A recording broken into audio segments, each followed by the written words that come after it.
Le cercle de recherche historique du Pays des Achards vous passe le bonjour. Pendant ce confinement, nous avons le droit à une promenade n'excédant pas 1 kilomètre de rayon.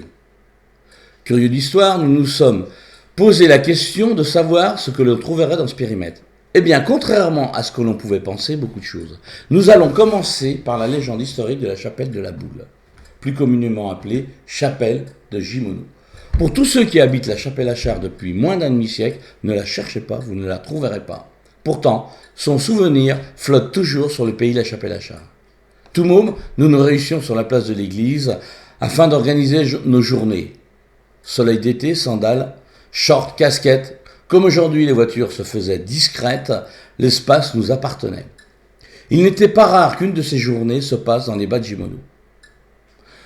On prenait les petits chemins qui étaient remplis de végétation et qui nous conduisaient à un pan de mur, un tas de gravats, des poutres verdies par la mousse. Là, notre imagination galopait. On avait 10 ans, on s'était toujours demandé ce que c'était cette ruine. La légende commence à naître, et on avait raison de parler de légende, puisque les adultes nous parlaient de pierres magiques, de lieux de rendez-vous, ou bien d'accidents de chasse d'un seigneur qui serait tombé à cheval et qui aurait été attaqué par des loups, mais sauvé par une apparition. On pouvait tout supposer. Aujourd'hui, nous avons ouvert les archives à La Roche-sur-Yon, la chapelle Achard et la motte Achard. On va vous raconter l'histoire de la chapelle de Gimono. Gimono, d'abord, c'est le nom d'un petit ruisseau qui coule entre la sortie de la chapelle Achard et le village du Chêne. Sur le cadastre, mis à jour dans les années 30, on vous parle d'une ruine. C'est le seul plan où on a trouvé la chapelle répertoriée. Et on vous expliquera pourquoi plus tard. Et maintenant, nous allons devoir faire un bond de 180 ans en arrière. Nous sommes en 1844. Louis-Philippe, roi des Français, a succédé à Charles X. Suivra la Deuxième République et enfin Napoléon III en 1852. À la chapelle Achard, notre curé s'appelle Louis Amiot. Il est là depuis 1800. Un jour de 1844, il est informé qu'un don serait attribué à la paroisse de la chapelle Achard. En effet, Monsieur Antoine Hippolyte Théophile Duparc a couché sur son testament une donation à la paroisse de la chapelle Achard pour y faire ériger une chapelle sur cette terre de métairie de la Boule dans les bas de Gimono. Nous sommes le 2 octobre 1844. Pour l'instant, le temps passe et tout va bien. Jusqu'au 28 février 1846, où on apprend le décès de l'ancien payeur des Deux-Sèvres à Niort, Monsieur Duparc.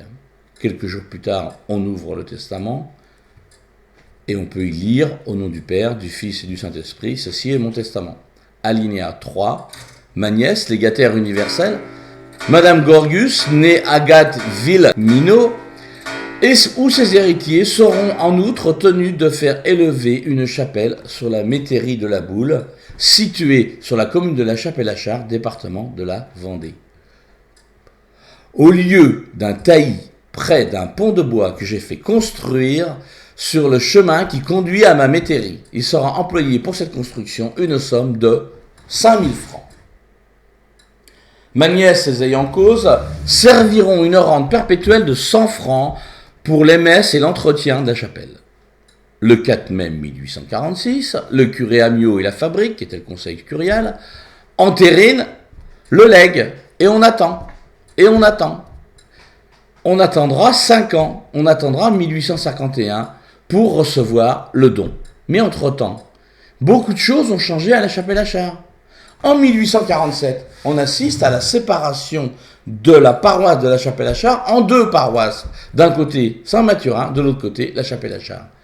D'ailleurs, à l'époque, le curé Louis Amiot, qui est là depuis 47 ans, ne prend pas bien la chose du tout et il démissionnera dans l'année 1847. C'est un nouveau curé, le curé Guilbeault, qui s'occupera de la paroisse. Et pendant ce temps-là, le curé Amiot sera resté à la chapelle Achard et vivra encore pendant 6 ans avec le curé Guilbeault. Le 12 janvier 1851, le nouveau conseil de la fabrique et le curé Guilbeault reçoivent le don. Il faut bien comprendre ce qui s'est passé à l'époque. La paroisse a été divisée en 2. Mais il n'y a pas que la paroisse. Les dons de la paroisse, les moyens de la paroisse ont aussi été divisés en 2. Le presbytère est en ruine et l'église est en très mauvais état. Le nouveau curé s'interroge, il écrit à l'évêché et il demande s'il ne serait pas possible que cette somme soit attribuée à la réfection de l'église. On érigerait une petite chapelle dans l'église au nom de Monsieur Duparc et l'affaire serait faite. Retour catégorique de l'évêque Monseigneur Baïès, qui connaît très bien la chapelle à l'époque. Refus catégorique, il faut construire la chapelle de Gimono. C'est le recteur du petit séminaire de Chavagne, Monsieur Pierre Barillot, qui fait les plans. Confie les travaux à Monsieur Étienne Guillet, maçon, et Baptiste Durand, menuisier, tous les deux à la Motte à Char. À l'automne 1853, la chapelle est terminée. Elle est en forme de croix latine, elle est dévolue à la Vierge Marie avec une statue de Notre-Dame des Victoires. Alors la statue de Notre-Dame des Victoires, comme vous pouvez le voir, l'enfant Jésus est debout sur une boule étoilée, soutenu par les bras maternels. L'autel de la chapelle est en fonte polychromée avec gradin et tabernacle. La statue était placée dans une niche, formant arcature entre les deux fenêtres latérales de même dimension et de même style. Comme vous pouvez le voir, c'est une très belle petite chapelle. La bénédiction a lieu le 6 novembre 1853 par l'abbé Guilbault, curé de la paroisse de la Chapelle-à-Char, en présence de l'abbé Auguste Bueno, curé de Giroir et de nombreux habitants. Alors à ce moment-là, tout va bien. Tous les 8 septembre, il y a une célébration avec procession à la petite chapelle de Gimono. Et en plus, au printemps, l'érogation. Arrive l'année 1866. La nièce, Madame Gorgus, décède. Et c'est le petit-neveu de Monsieur Duparc qui hérite d'assumer la rente. Sauf que ce dernier ne remplit pas ses obligations. Et il a une bonne raison pour ça. Depuis le Concordat de 1801, tout bâtiment religieux répond à une autorisation du ministère de l'Éducation publique et des cultes. À l'époque, sur l'instruction de Monseigneur Baïès, on avait passé outre. Donc juridiquement, cette chapelle n'existe pas. D'ailleurs, elle n'apparaît sur aucun cadastre. C'est pour ça qu'on la rajoutera au crayon. Le curé Guilbault, ne pouvant faire assumer la charge de cette chapelle à la fabrique de la Chapelle-à-Char, un beau jour se rend en 1870 avec une copie du testament chez la descendante de Monsieur Gorgus, de Madame Gorgus, Monsieur Gorgus, notaire de son état. À Niort. Celui-ci n'en démord pas, il ne paiera pas. De retour à la Chapelle-à-Char, le curé Guilbault monte un dossier pour le ministère afin de faire reconnaître la petite chapelle. Au ministère, on traîne les pieds pour pas dire plus. Et c'est sur l'intervention insistante de l'évêque de Luçon, Monseigneur Collet, qu'on finira par reconnaître l'existence du bâtiment.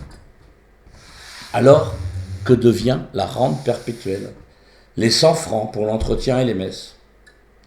Devant ce dossier boiteux et mal ficelé, M. Gorgus tergiverse, invoque des revers de fortune. Revers de fortune démenti par un courrier de la sous-préfecture précisant que la santé financière de ce dernier ne pose aucun problème. Il arrive à abandonner la chapelle. Il se débarrasse de la chapelle. Du coup, c'est la paroisse qui hérite de cette chapelle, mais qui n'a pas la possibilité d'assumer les frais. Petit à petit, le bâtiment tombe en désuétude et à la sortie de la guerre 1914, elle est interdite au public. Et il y a encore peu, j'ai connu des gens de la Chapelle-à-Char, notamment ceux qui habitaient au Chêne. Et à la sortie de la guerre, quand ils venaient à l'école, ils prenaient le petit chemin qui bordait cette chapelle et qui bordait la route, et ils se souviennent très bien d'un bâtiment effondré, fermé par une porte ajourée, par lequel on pouvait entrevoir la statue de la Vierge parmi les gravats et les éboulis. Moi-même, dans les années 70, je me rappelle de ce pan de mur. L'endroit était vallonné, propice au dépôt d'ordures, notamment de vieilles voitures et de machines à laver. Un jour, le propriétaire, M. Rotaille, comblera le dépotoir, fera tomber le morceau de mur qui reste, qui est devenu dangereux, et on ne verra plus rien de la chapelle. Voilà l'histoire de la chapelle de la Boule, dit de Gimono. Il reste toujours un mystère. Pourquoi M. Antoine-Hippolyte Théophile Duparc avait eu cette attention? Nulle part, y compris dans les actes notariés, on trouve une explication à ce geste. Un petit parfum de secret, d'inabouti, conclut cette histoire. Merci à tous de votre attention et au revoir. Vas-y. Voilà, nous nous trouvons à peu près à l'endroit où se trouvait la chapelle de Gimono. La route passe sur ma gauche. En bas, le bosquet que vous voyez, c'est le chemin qui existait avant. Et on passait le long. Et la chapelle se trouvait approximativement là, voilà. Là, par ici. Voilà, c'est une chapelle en toit d'ardoise.